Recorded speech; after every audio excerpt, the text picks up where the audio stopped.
Baik, Assalamualaikum warahmatullahi wabarakatuh. Perkenalkan, nama saya Rizil Jamahendra, NIM 2520103. Saya berasal dari kelas P3 4C. Baik, di sini saya akan melakukan salah satu TS, yaitu mengenai mata kuliah Advanced Database. Baik, untuk materi yang pertama yang akan saya jelaskan yaitu mengenai konsep umum database. Database itu sekumpulan data atau informasi yang tersimpan secara sistematis. Basis data ini dibutuhkan ketika mengakses perangkat lunak, dan database adalah sekumpulan data yang dikelola berdasarkan ketentuan tertentu yang saling berkaitan sehingga memudahkan dalam pengelolaannya. Di dalam database ini juga ada mempunyai tujuannya tertentunya. Nah, tujuan dari database itu adalah mengelompokkan data dan informasi, memudahkan dalam mengidentifikasi data, memudahkan proses akses, menyimpan, pembaharuan dan penghapusan dalam data, menjadi alternatif terkait persuasi inputnya. Nah, selain itu ada jenis dalam database tersebut. Apa itu? Yang pertama itu ada jenis yang pertama itu adalah operational database, atau yang dikenal dengan name online transaction processing. Database jenis ini berfungsi untuk sebagai wadah mengelola data dinamis secara real time atau langsung. Yang kedua itu ada database warehouse. Database ini sering digunakan untuk melakukan analisis dan pelaporan data. Yang ketiga ada yang disebut dengan distributed database, yang mana berbeda dengan sistem paralel yang terhubung erat dan memiliki sistem pada data tunggal. Yang keempat itu relational database. Relational database berorganisir data berdasarkan model hubung data. Basis data relasional ini digunakan oleh banyak perangkat lunak untuk mengatur dan memelihara informasi melalui hubungan setipa data. Yang kelima yaitu ada namanya end user database. Basis data yang satu ini dikembangkan oleh end user melalui workstation mereka. Berbagai jenis data dibuat sendiri dengan satu prosedur tertentu. Selain itu ada juga manfaat dari database tentunya. Manfaat dari database ini tentunya bermanfaat untuk mengelompokkan data agar lebih mudah untuk dipahami, menghindari terjadinya redundansi atau perulangan data, memudahkan dalam menyimpan data, mengedit dan menghapus satu data. Untuk materi yang kedua yang akan saya jelaskan yaitu mengenai konsep umum basis data. Di sini saya akan jelaskan mengenai konsep umum basis data. Pengertian basis data pengertian basis data adalah sekumpulan informasi yang disimpan di dalam komputer secara sistematik sehingga dapat diperiksa menggunakan suatu program komputer untuk memperoleh informasi dari basis data tersebut. Kegunaan dari umumnya itu pemakai mampu menyusun dan suatu pandangan view abstraksi data. Jika kita definisikan untuk menjelaskan tentang pengertian ini, yaitu terdiri dari dua kata, yaitu basis data. Basis data dapat diartikan sebagai suatu markas atau gudang tempat bersarang atau tempat berkumpul data. Dapat diartikan merupakan representasi dari data dunia yang diwakili suatu objek. Di dalam konsep umum basis data ini juga mempunyai komponennya tertentunya. Di sini saya akan jelaskan itu komponen-komponen apa saja yang terdapat di sini. Pada komponennya, pada sebuah sistem basis data terdapat komponen-komponen utama yaitu perangkat keras, hardware, sistem operasi operating system, kemudian basis data database, sistem aplikasi, perangkat lunak, DBMS, user, dan aplikasi perangkat lunak lain bersifat opsional. Selain itu juga mempunyai tujuannya tertentunya. Di sini saya akan menyebutkan salah satu tujuannya atau yang sering digunakan dalam hal tersebut. Tujuan utama dari basis data adalah atau database mengatur data atau mengorganisasikan data agar diperoleh kemudahan, ketetapan dan kecepatan dalam pengambilan keputusan kembali. Komponen-komponen yang tadinya tentunya berpengaruh ya, seperti hardware, software, basis data, DBMS dan user ya, dan aplikasi-aplikasi lainnya. Tujuannya juga sangat penting. Tujuan utama dari basis data atau database ini adalah untuk mengatur data atau mengorganisasikan data agar diperoleh kemudahan, ketetapan dan kecepatan dalam pengambilan keputusan kembali.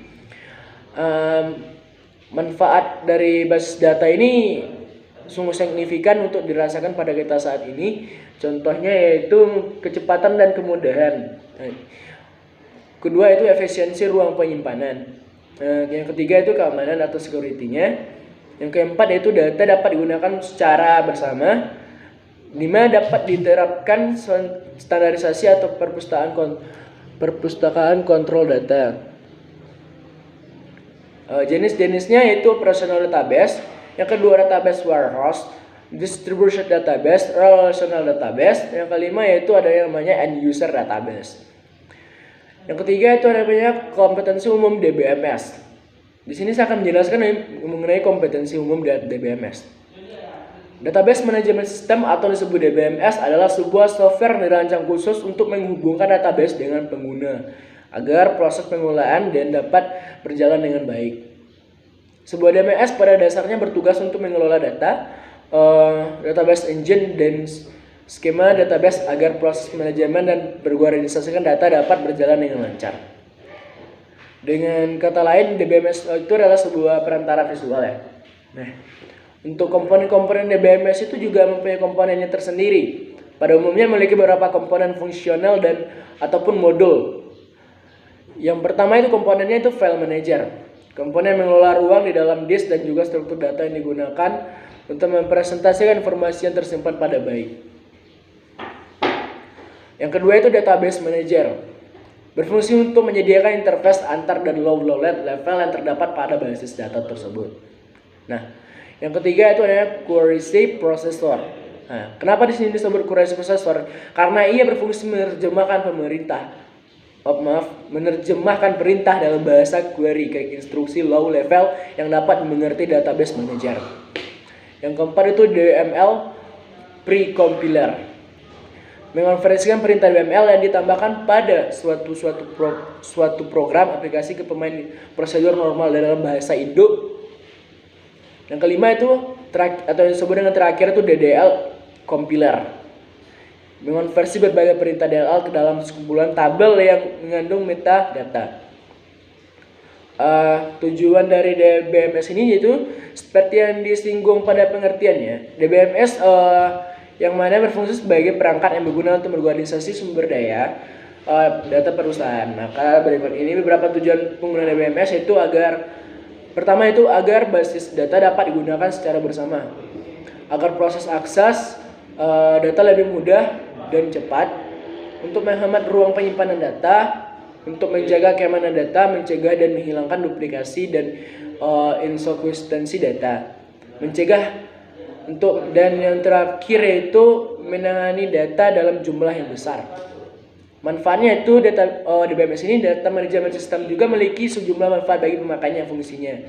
Salah satu yakni melakukan perorganisasian terhadap sumber data perusahaan dengan begitu dapat terstruktur secara baik dan secara konsisten. Jenis-jenisnya itu ada yang jenis pertama itu hierarchical. Manajemen sistem ini sebenarnya karena di dalamnya mempunyai database dengan bentuk hierarki, itu artinya himpunan database yang tersimpan akan diatur dengan format dari atas ke bawah. Yang kedua itu ada relasional. Jenis database manajemen sistem ini dikelompokkan dengan berdasarkan hubungan data. Terdapat banyak sekali perangkat lunak atau software manajemen database yang mengandung jenis ini. Yang ketiga yaitu jenisnya itu oriented. Objek oriented ini berfokus pada objek yang terdapat di dalam database. Berbagai data ini nantinya akan tersimpan dalam satu objek atau disebut dengan classes.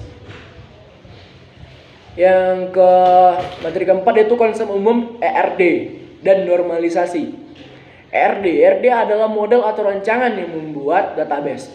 Supaya lebih mudah dalam menggambarkan data yang memiliki hubungan atau relasi dalam bentuk suatu efisien. Komponen dalam ERD ini yang pertama itu ada entitas. Merupakan sekumpulan objek yang dapat diidentifikasi secara unik dan berbeda satu dengan yang lainnya. Yang kedua itu ada atribut. Atribut itu sebagai entitas pasti memiliki atribut yang berfungsi untuk menjelaskan atau mendeskripsikan. Yang ketiga itu namanya relasi. Relasi adalah hubungan terjadi antara satu atau lebih entitas. Yang keempat garis. Dan untuk tujuan dari RD ini digunakan untuk menyusun struktur, data, hubungan antar data untuk menggambarkan digunakan notasi, simbol bagan, dan sebagainya.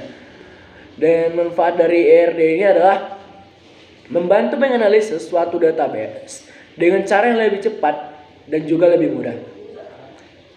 Untuk materi berikutnya itu dan selain ERD itu ada yang disebut dengan normalisasi. Nah, untuk normalisasi ini pengertiannya adalah suatu teknik untuk menghasilkan sekumpulan relasi atau tabel yang memiliki karakteristik tertentu untuk memenuhi kebutuhan organisasi. Tujuan dari normalisasi tersebut adalah untuk menghilangkan dan menguraikan redundansi data, dan tujuan yang kedua adalah memastikan dependensi data berada pada tabel yang tepat.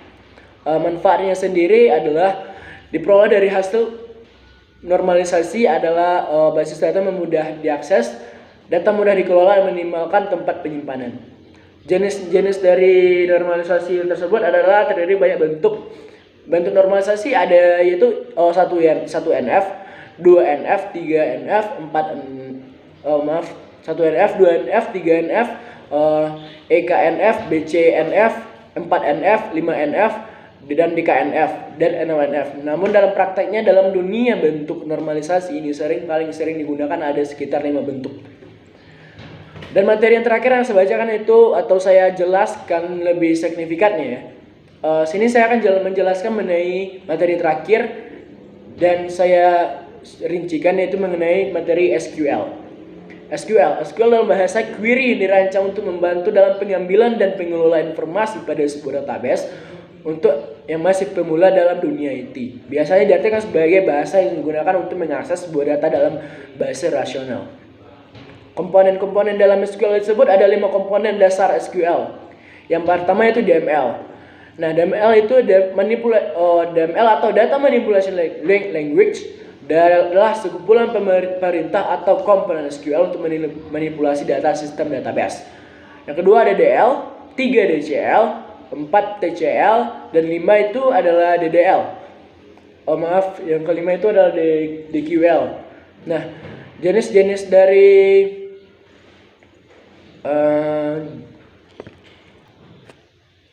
jenis dari SQL ini ada 3 jenis. Jenis query database pada SQL yaitu Data Definition Language, Data Manipulation Language, dan Data Control Language. Berikut adalah penjelasan singkat tentang ketiga perintah tersebut. Baik, di sini saya akan jelaskan dari jenis-jenis yang tadi saya bacakan. Yang pertama itu Data Definition Language atau DDL adalah sebuah metode query SQL yang digunakan untuk memberikan definisi data pada sebuah database. Ini termasuk membuat tabel baru, mengubah database dataset, dan menghapus data. Yang kedua itu seperti yang saya katakan tadi, yaitu kedua jenisnya itu Data Manipulation Language atau merupakan DBML atau DML. Sesuai dengan namanya, DML atau Data Manipulation Language yaitu digunakan untuk memanipulasi data yang ada pada sebuah database. Dan yang terakhir itu DCL atau Data Control Language. Nah, DCL merupakan suatu perintah SQL yang berhubungan dengan manipulasi data user dan hak akses privilege. Nah, baik, sekian penjelasan dari saya. Jika ada salah kata atau dalam menjelaskan, saya mohon maaf. Saya sudahi dengan Assalamualaikum warahmatullahi wabarakatuh.